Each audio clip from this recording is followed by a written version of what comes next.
Gurdjieff, la vida es real solo cuando yo soy. El mundo exterior y el mundo interior del hombre.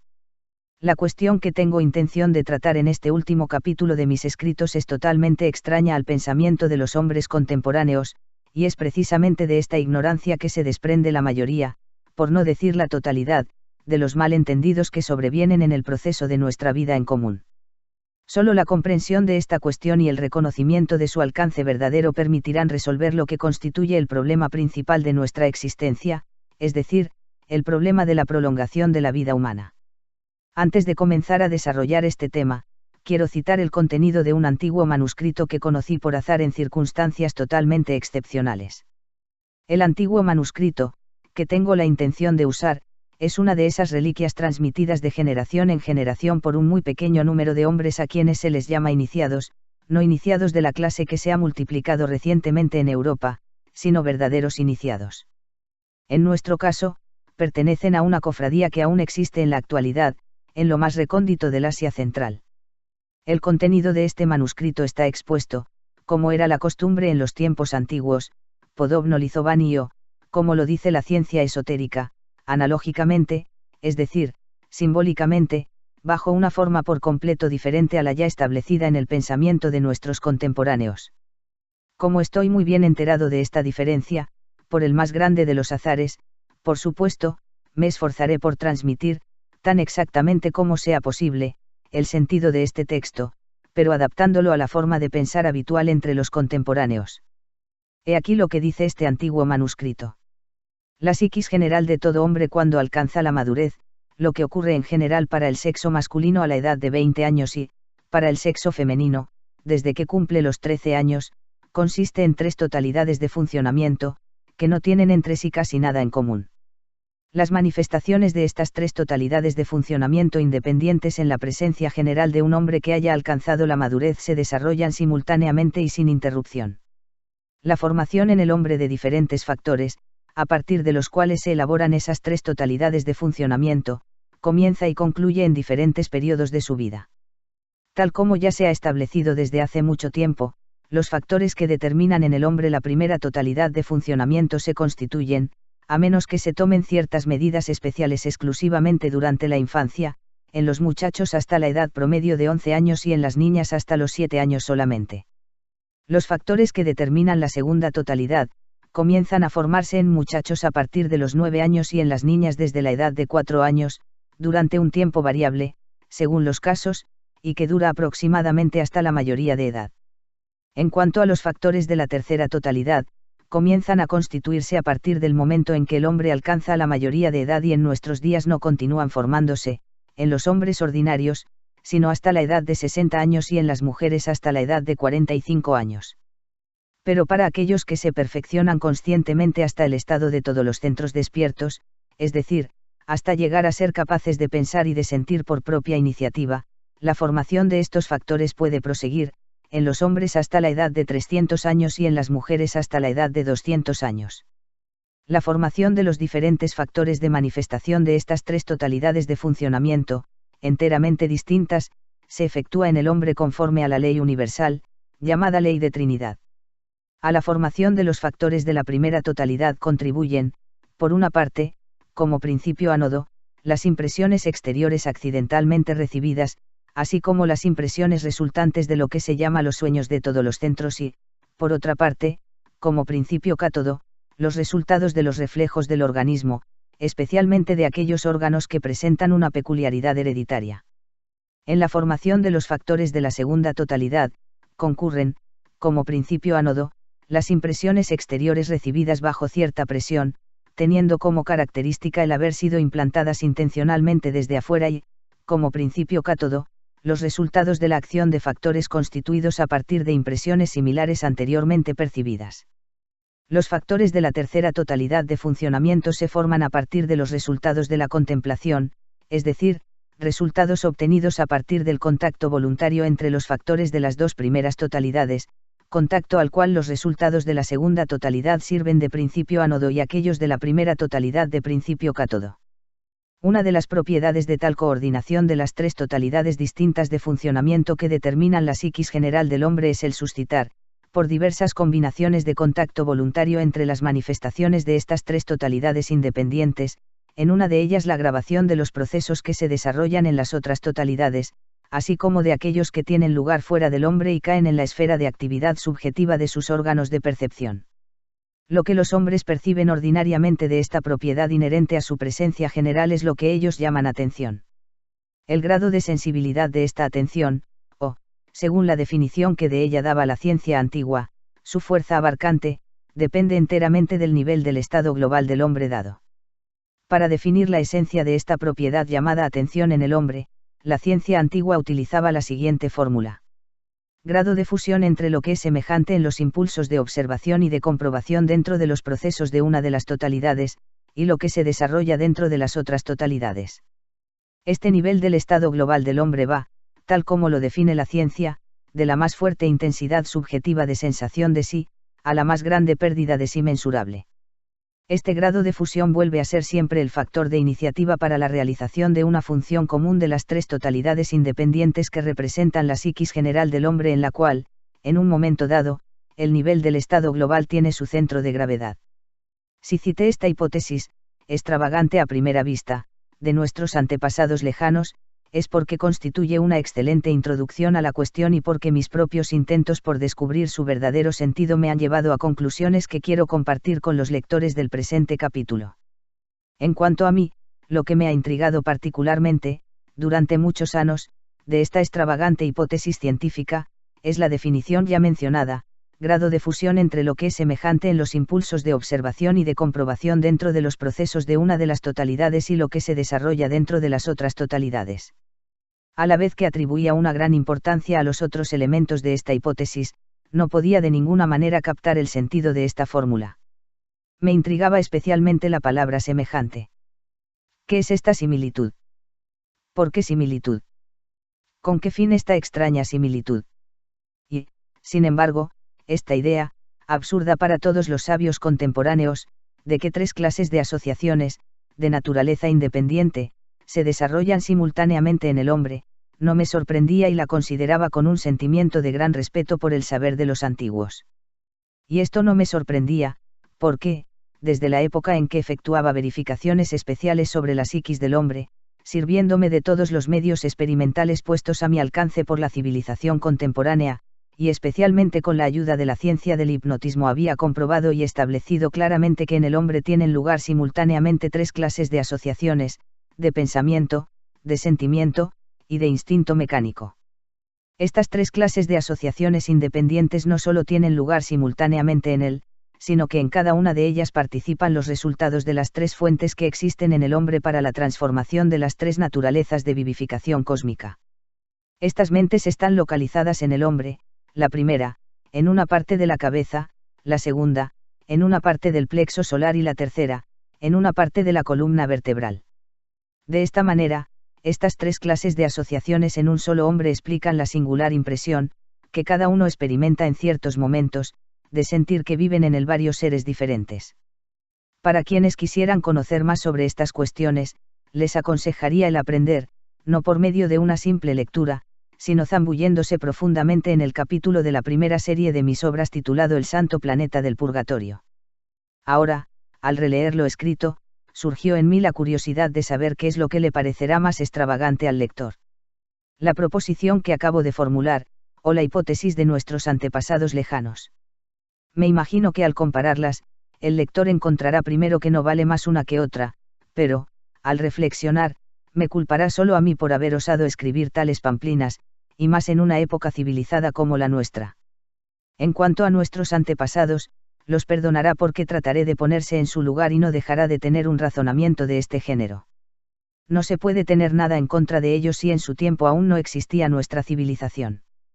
Con la instrucción que ellos tenían, era necesario que se ocuparan de algo. Tanto más que en aquella época ellos no disponían de ninguna de nuestras innumerables máquinas, ni siquiera de las más elementales. Ahora, después de haber dado libre curso a una de mis debilidades, que consiste en soltar un chiste justamente en el medio de los pasajes más serios de mis obras, quiero aprovechar esta tendencia insólita para salirme del tema central y contar una curiosa coincidencia que se produjo hace poco a propósito de la redacción de este libro. Por otra parte, esta redacción dio lugar a muy numerosas coincidencias, muy extrañas a primera vista, pero, al mirarlas más de cerca, enteramente conformes con las leyes. Por supuesto que no voy a describirlas todas, ya que esto sería imposible, serían necesarios por lo menos otros 10 volúmenes. No obstante, para caracterizar mejor estas extrañas coincidencias, cuyas consecuencias vinieron a interferir en la marcha de mis trabajos, contaré seguidamente la primerísima, que tuvo lugar el 6 de noviembre de 1934, luego la última de todas que ocurrió tan solo anteayer. Como ya lo he dicho en el prólogo, después de una pausa de un año, decidí ponerme a escribir de nuevo, el 6 de noviembre de 1934, es decir, 7 años, puntualmente, después de haber resuelto realizar, cueste lo que cueste, todas las tareas requeridas por mi ser. Encontrándome ese día en Nueva York, me fui temprano al Café Childs de Columbus Circle, donde acostumbraba pasar mis mañanas escribiendo. Dicho sea de paso, mis amigos norteamericanos apodaban a este Childs, el Café de la Pikes, porque, para mí, durante la época en que escribía, desempeñaba en Nueva York el mismo papel que el Café de la Pikes en París. Esa mañana, me sentía como un caballo fogoso, al que hubiesen dejado al aire libre, después de estar meses en su cuadra. Mis pensamientos, literalmente, bullían, sobre todo aquellos que se referían a mi trabajo. El trabajo avanzaba tan rápido que a eso de las 9 había llenado casi 15 páginas de mi cuadernillo, sin una corrección. Si esto fue así, era evidentemente porque, durante el mes precedente, a pesar de mi decisión de no permitir a ningún pensamiento activo que se desarrollase en mí, yo había aflojado un poco mis esfuerzos, lo confieso, y me dejé llevar a representarme más o menos automáticamente lo que sería el principio de este libro, que debería ser no solo el último, sino el acorde final de todos mis escritos. A eso de las 10:30, algunos viejos amigos vinieron a verme, 3 de ellos eran considerados como escritores. Se sentaron a mi mesa y se pusieron a beber su café matinal. Entre ellos se encontraba alguien que había trabajado muchos años en la traducción inglesa de mis obras. Decidí aprovechar su presencia para ver cómo sonaría en inglés el comienzo de este último libro. Le entregué, para su traducción, lo que acababa de redactar y seguí escribiendo. Continuamos nuestro trabajo, mientras los otros charlaban, tomando café. A las 11, dándome un pequeño respiro, le pedí al traductor que leyera en voz alta lo que ya había traducido. Cuando llegó a leer la expresión, sufrimiento intencional, lo detuve porque había usado intencional para traducir la palabra voluntario.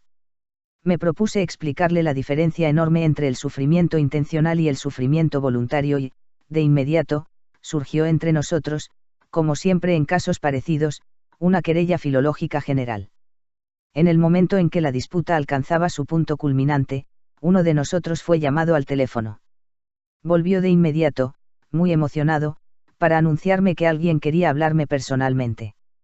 Cuando llegué al teléfono me enteré de que, en ese instante, acababa de llegar un telegrama de Londres, informándome que el señor Orage había muerto esa misma mañana. La noticia fue tan inesperada que no comprendí en el momento. Cuando me di cuenta de lo que se trataba quedé literalmente fulminado.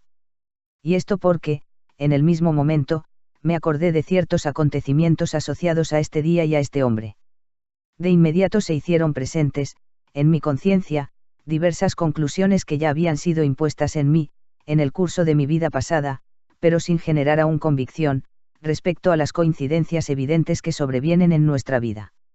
Lo extraño de la coincidencia consistía, sobre todo, en el caso presente, en que, puntualmente, 7 años antes, la misma noche en que se comenzaron a formar en mí las ideas que debían servir de base a esta obra, había dictado una carta, dirigida a esta misma persona, de cuya muerte me acababa ahora de enterar, en la que yo evocaba algunas de estas ideas.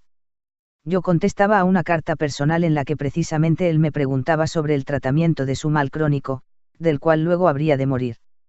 Esto acontecía el 6 de noviembre de 1927, a medianoche. Estaba acostado, sin poder dormir, presa de un torbellino de pensamientos opresivos y trataba de pensar en otra cosa, para distraerme aunque fuese un poco de mis pesadas preocupaciones, cuando de repente me acordé, por asociación, de la carta que había recibido de él algunos días antes. Pensando en esta carta y recordando la buena voluntad de la que me había dado prueba recientemente, desperté, sin el menor remordimiento, a mi secretaria, que dormía en el apartamento, y le dicté una respuesta.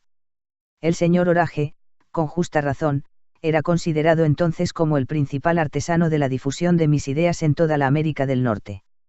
Como, en esa época, yo mismo estaba completamente absorbido por pensamientos relativos a mi propio estado de salud y estaba casi convencido de la posibilidad de restablecerla por medio del sufrimiento voluntario, naturalmente, le aconsejé hacer lo mismo, pero bajo una forma correspondiente tanto a su individualidad como a las condiciones de su vida ordinaria. Nada diré aquí acerca de la respuesta que me envió ni de las conversaciones que tuvimos más tarde respecto a su salud, ni de mis consejos. Me contentaré con señalar que estos consejos no tuvieron efecto alguno sobre él y el lector comprenderá fácilmente la causa de ello si se acuerda de las declaraciones del mismo señor Orage que he citado en un capítulo anterior de esta tercera serie de mis obras. Una de las consecuencias nefastas que tuvo este acontecimiento, la muerte del señor Orage, tanto sobre mis escritos como sobre mí mismo, fue que, a pesar de todos mis deseos y de todos mis esfuerzos, quedé incapacitado, por 2 meses enteros, de agregar la mínima palabra a lo que había escrito hasta las 11, ese 6 de noviembre de 1934. Lo que me lo impedía fue la intervención de uno de esos factores que surgen ineluctablemente en la psiquis de los hombres contemporáneos, y de los norteamericanos en particular, factor que los obliga a cumplir automáticamente hasta sus manifestaciones semi-intencionales. El hecho es que durante mi estadía, contrariamente a la costumbre establecida durante mis visitas precedentes, había evitado toda entrevista con mis amigos y mis relaciones, con excepción de algunas pocas personas que podían ser útiles a mi meta. Pero ahora todos aquellos que me conocían en Nueva York, enterándose ya sea por los periódicos o por conversaciones telefónicas, como es costumbre allá, de la muerte de mi fiel amigo el señor Orage, todos, sin excepción, movidos por este factor automático, consideraron su deber buscarme a fin de expresarme sus condolencias. Venían y telefoneaban, no solo gente que pertenecía al grupo que había dirigido el señor Orage, sino aún otros, cuya existencia me era totalmente desconocida. Entre otros, gente que según toda probabilidad, no había visto sino una sola vez, y eso por azar, en el curso de mi primer viaje, hacía ya 11 años. Desde la mañana, cuando llegaba al café para trabajar, ya encontraba en el lugar algún muy querido que me esperaba. Y apenas se había ido otro aparecía a mi mesa, siempre con la misma cara de circunstancia. Cada uno de estos visitantes, después de haber lanzado su famoso, ¿cómo está usted, señor Gurdjieff?, jamás dejaba de agregar la fórmula estereotipada, oh. No sabe cuánto, pero cuánto siento lo del señor Orage. ¿Qué podía yo contestar a esto? La cuestión de la muerte es una cuestión que trastorna todas las condiciones subjetivas establecidas en nuestra vida. Tomar las medidas habituales para desembarazarme de aquellos que venían a molestarme en mi trabajo. En este caso no lo podía hacer, esto no habría servido sino para hacer surgir, a la ligera, nuevos y ardientes propagadores de comidillas malévolas. Ahora bien, aún antes de llegar a los Estados Unidos, había previsto, mientras escribía mi último libro, visitar, tan a menudo como fuese posible, los estados de América del Norte donde ya se habían organizado grupos de personas que seguían mis ideas. Había calculado que, de esta manera, paralelamente al cumplimiento, en el lapso previsto, de todas las tareas que me había fijado, terminaría este último libro y pondría a punto la organización de todo lo que era necesario para la difusión de la primera serie de mis obras. Es por esto que, a fin de escapar de las circunstancias que obstaculizaban mi trabajo, partí, tan pronto como me fue posible, primero a Washington, después a Boston y, de ahí, a Chicago. Pero todo esto no sirvió de nada. Por todas partes se repetía la misma escena.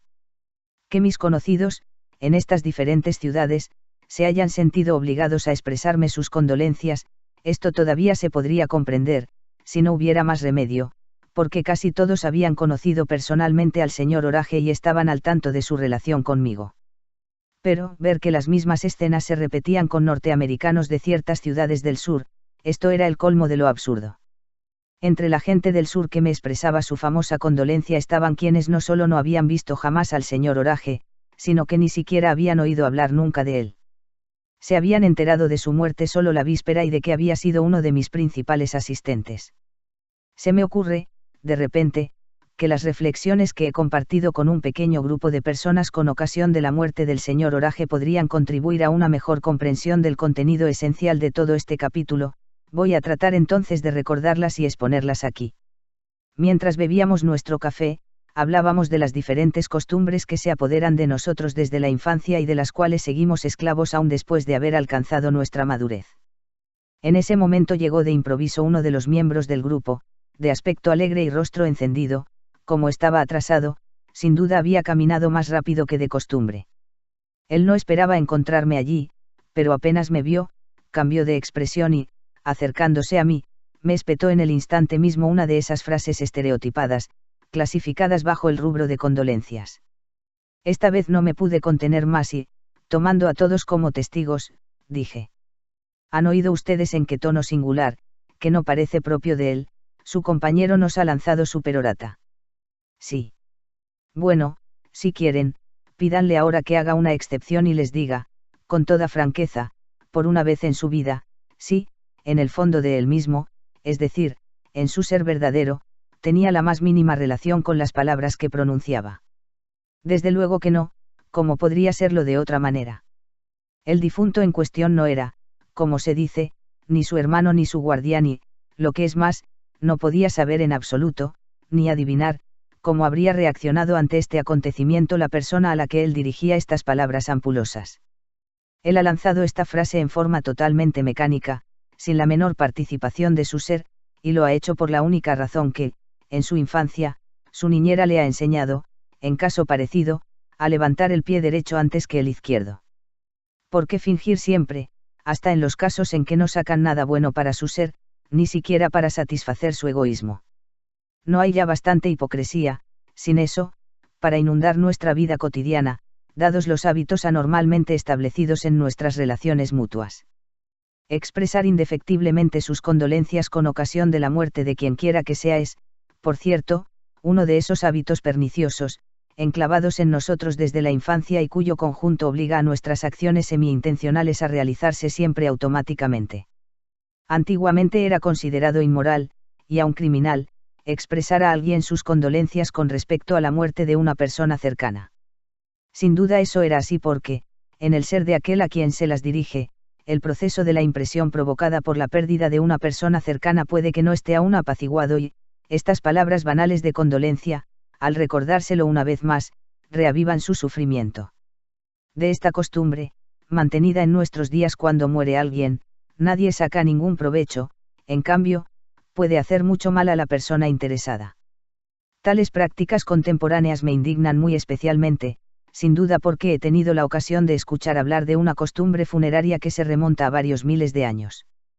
Por aquel tiempo, cuando alguien moría, durante los 3 primeros días nadie, salvo los sacerdotes y sus ayudantes, se acercaban a la casa del difunto. Solo al 4.º día, todos los parientes del muerto, cercanos o lejanos, se reunían, así como sus vecinos, sus amigos, y aun los extraños que lo deseaban. En presencia de todos, en el umbral de la casa, los sacerdotes comenzaban por celebrar una ceremonia religiosa, luego se formaba el cortejo detrás del cadáver para dirigirse al cementerio, donde, después de un rito especial, se realizaba la inhumación. Tras lo cual, si el difunto era un hombre, todos los hombres, y, si era una mujer, todas las mujeres, regresaban a la morada del difunto, mientras que los demás regresaban a sus casas. Aquellos que volvían a la casa del muerto comenzaban por comer y beber, pero su comida estaba únicamente compuesta de un alimento cuyos ingredientes habían sido preparados con esta intención, durante toda su vida, por el mismo difunto. Después de haber comido, se juntaban en la pieza más grande de la casa y allí, participando en lo que se llama un ritual del recuerdo, se dedicaban a recordarse y a contarse entre sí, con exclusión de todo lo demás, todas las acciones malas y perniciosas que había cometido el difunto en el curso de su vida. Esto duraba 3 días enteros. Después de este original procedimiento de 3 días, que consistía en no dejarle un solo cabello en la cabeza o, como lo decían ellos mismos, en lavar los huesos del muerto hasta una blancura de marfil, todos los participantes se reunían de nuevo los 7 días siguientes en la casa del muerto, pero esta vez solo en la noche, después de haber cumplido sus obligaciones cotidianas. Durante esos 7 velatorios ya no se acostumbraba a ofrecer alimentos, pero en la gran pieza en que se tenía la reunión, se quemaba permanentemente inciensos de todas clases a expensas del difunto o de sus herederos. Sentados calmadamente, o arrodillados, en la atmósfera particular creada por los inciensos, los asistentes comenzaban por elegir entre ellos al que, por su edad y su reputación, era el más digno de ser el decano. Después de lo cual se dedicaban a la contemplación de la inevitabilidad de la muerte de cada uno. En ciertos momentos el decano pronunciaba, en voz alta, las palabras siguientes. No olviden cómo ha vivido él, aquel cuyo aliento aún no ha desaparecido de este lugar, cómo se ha comportado de una manera que no era digna de un hombre y no ha sabido aceptar el hecho de que, al igual que todos los otros, él también debía morir. Después de esta exhortación del decano, toda la concurrencia debía cantar lo que sigue.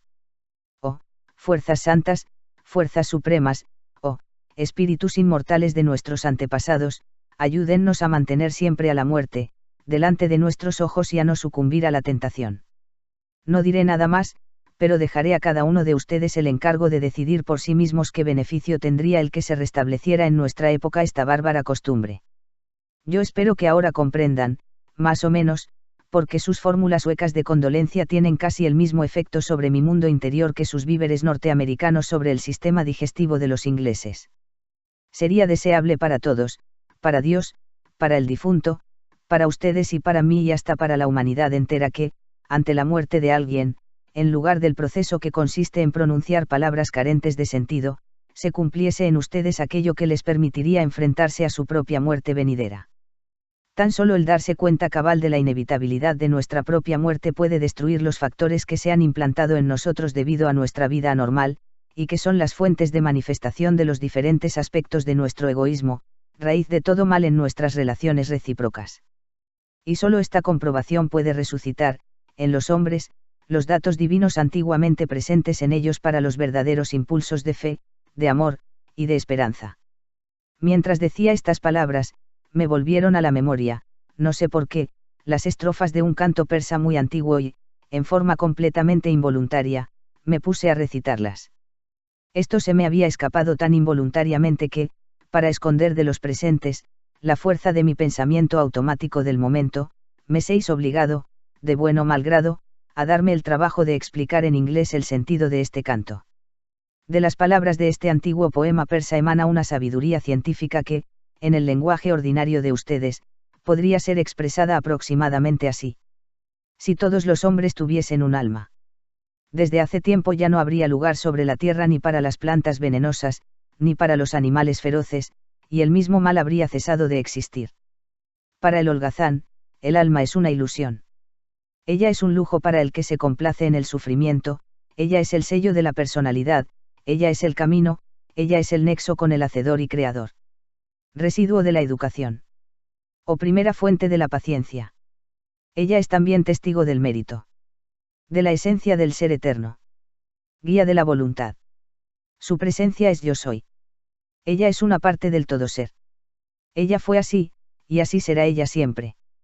Así que, brevemente, a pesar de mi inextinguible deseo de trabajar y a pesar de que en todas las circunstancias, favorables o desfavorables, escribía sin cesar, con el fin de terminar este libro y de llevar a cabo todas las tareas que me había fijado, me veía en la incapacidad de hacerlo. El 9 de abril de 1935, al terminar finalmente el prólogo, comencé, ese mismo día, el presente capítulo. Fue en relación con la redacción de este capítulo, en el cual trabajo actualmente, que ocurrió la coincidencia que he decidido compartir con el lector. Todo el día y toda la noche del 10 de abril, trabajé intensamente en el principio de este capítulo, todavía poco satisfactorio a mis ojos, y fue solo hacia el final del día siguiente que algo me pareció tomar forma, haciendo nacer en mí la certidumbre de que en adelante todo iría mejor. Después de dormir algunas horas, me puse nuevamente a escribir, pero cuando llegué al lugar en que había empleado por primera vez la expresión el problema de la prolongación de la vida humana, otra vez me atasqué. Y esta vez porque de pronto se me hizo evidente que para explicar a fondo esta cuestión, de la cual yo había decidido hacer el motivo central o, se podría decir, el pivote de todo lo que tenía la intención de tratar en este libro, debía absolutamente comenzar por informar al lector, aunque fuere brevemente, sobre el lugar que ocupa esta cuestión en la ciencia contemporánea y en el pensamiento de los hombres de hoy. Me puse a reflexionar en cómo hacer las cosas más comprensibles, y esto sin extenderme demasiado. Había dado vueltas y vueltas en mi pensamiento a todos los hechos conocidos sobre el tema, pero cualquiera que fuese el ángulo bajo el cual tratara de exponerlos, su expresión siempre resultaba demasiado larga. Muy pronto fui absorbido por mis reflexiones sobre este tema preliminar al punto de no prestar más atención a ninguna otra cosa. Llegaba alguien. ¿Quién era? ¿Qué había dicho? ¿Qué impresión me había dejado al irse? No me había dado cuenta de nada. Aún el deseo de beber café frecuentemente, o de fumar cigarrillos, había desaparecido. Sentía mareos, a veces, como si mi cabeza fuese a estallar, pero no por eso dejaba de escribir, ya que todo el resto dependía de ello. En la noche del sábado al domingo, el 14 de abril, cuando el reloj daba la medianoche, decidí acostarme con la esperanza de conciliar el sueño, pero en vano. Sucedió todo lo contrario, mis pensamientos, siempre girando, alcanzaron tales proporciones que ahuyentaron completamente el sueño. Se me hizo absolutamente evidente que sin el tema preliminar el resto no tendría ningún valor. La aurora comenzó a despuntar y, convencido finalmente de que aquel día no se me concedería el sueño, decidí levantarme e ir a caminar sin rumbo fijo por las calles. Como era domingo, y muy temprano, casi no había nadie afuera. Iba al azar, con la idea de encontrar algún bar nocturno donde tomar una taza de café. Desde lejos divisé en la esquina de una calle que algo se movía, me acerqué y vi que era un vendedor de periódicos que instalaba su kiosco. Decidí comprar cualquier periódico y regresar a mi casa para volver a acostarme. Quizá la lectura de este diario me distraería de mis pensamientos y llegaría así a dormir un poco. Compré entonces el New York Times, cuyo número dominical es particularmente grueso, pero al pagar me di cuenta de que la lectura de un periódico de lengua inglesa no era en absoluto lo que necesitaba y que no me produciría el efecto que esperaba, por la sencilla razón de que en esta lengua yo no tengo el automatismo que solo la práctica permite adquirir. Le pregunté entonces al vendedor si por casualidad él mismo o algún otro en el barrio tenía periódicos europeos, griegos por ejemplo, o armenios o rusos. Me respondió que no los tenía, pero que 3 calles más adelante vivía toda una colonia de judíos rusos y que encontraría periódicos rusos en todos los kioscos. Me fui en la dirección indicada. Entretanto las calles habían comenzado a animarse. En la primera esquina se hizo un kiosco y solicité un periódico ruso. El vendedor me contestó en ruso. ¿Cuál, querido paisano, Ruskoy Slovo o Ruski Golos? Me enteré así por primera vez que en Nueva York se publicaban 2 periódicos rusos bajo esos títulos.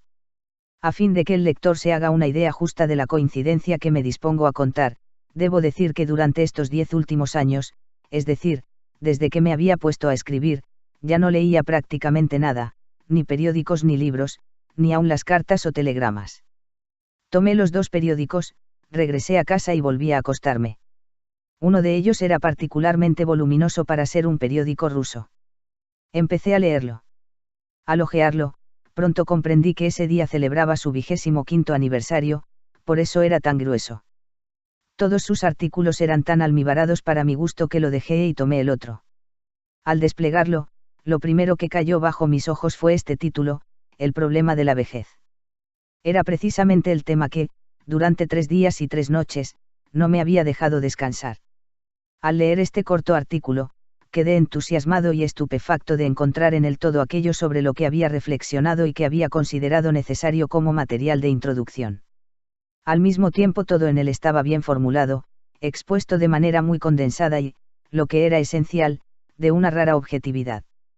Maquinalmente, me pregunté cómo podría sacar partido de esta feliz coincidencia y, luego de un momento de reflexión, decidí nada menos que incluir todo el artículo, en este capítulo, en un lugar apropiado. Al no estar presentado por mí, los lectores aceptarán, por lo demás, el material de este artículo mucho más objetivamente y, por consiguiente, obtendrán de él mayor provecho. Y para que esto no se considere como un plagio, lo reproduciré completo, mencionando dónde y por quién ha sido escrito y llegaré aún hasta subrayar 2 veces el nombre del autor. Este artículo me tranquilizó y regocijó de tal manera que decidí no trabajar más aquel día y más bien ir a ver el famoso Coney Island que había tenido la intención de visitar en cada uno de mis viajes, sin poder jamás lograrlo.